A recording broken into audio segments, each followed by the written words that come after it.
Seeing China back on the grid for the 2024 Formula 1 season is a really nice thing. It's an incredibly fun circuit to drive with a pretty unique set of corners. It has been in the past few F1 games, so it's not really a new circuit to most of us, but it's certainly one of the more unique tracks in F1 24. China isn't too dissimilar to our last track, Japan, in that it includes a few incredibly long corners that really test your car's minimum corner speed and ability to sustain high loads for long periods. This is a true test of mechanical grip. Now I'm starting things off with the aero setup of 29 at the front and 25 at the rear. China's a unique mixture of high speed and much slower speed corners. Going for a really high downforce setup may work if the goal is pure single lap pace, but during a race you'll find it incredibly tough to overtake. This medium downforce approach covers all bases while ensuring our top speed is competitive. Much like our Suzuka car setup, there is a small gap between front and rear aero that's designed to promote a little understeer and more rear stability.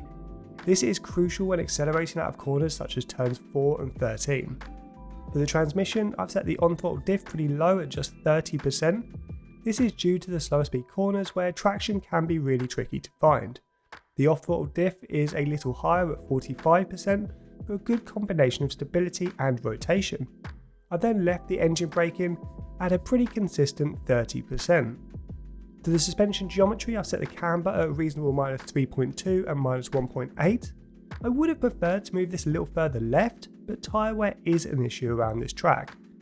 I've opted for a low toe setup of 0.06 on both the front and rear. This is to minimise drag down that really long back straight, allowing us to be more competitive, and it would also aid with tyre wear. For the suspension setup, go with 32 and 7, and then opt for 5 and 3 on the anti-roll bars. Setting the ARBs much higher will increase the responsiveness of your car, but can make it harder to handle when trying to lay down the power out of some of the faster corners. I've run with a pretty high ride height of 25 and 60, and this is due to the higher curbs that you'll be driving over throughout a lap, as well as the pretty bumpy track surface. Lowering the ride height can cause some excess drag at higher speeds with higher fuel loads due to the bottom of your car hitting the ground. I've set the brake pressure to 98% like normal, but lowered the front brake bias to 53%. You can easily lock a tyre on the approach to turns 3, 9 and 11, so moving the brake bias slightly further towards the rear of the car helps mitigate this risk. Finally, go with tyre pressures of 24.9 and 25.2 psi on the front and 22.5 psi on the rear. This slightly higher than normal approach is designed to lower tyre wear throughout longer race distances. And that will wrap up this Chinese car setup. Much like our previous setups, this one is designed for stability, which is why it leans more towards an understeer aero balance. Stability out of the faster corners is crucial at China, and I think this approach kind of hits the nail on the head.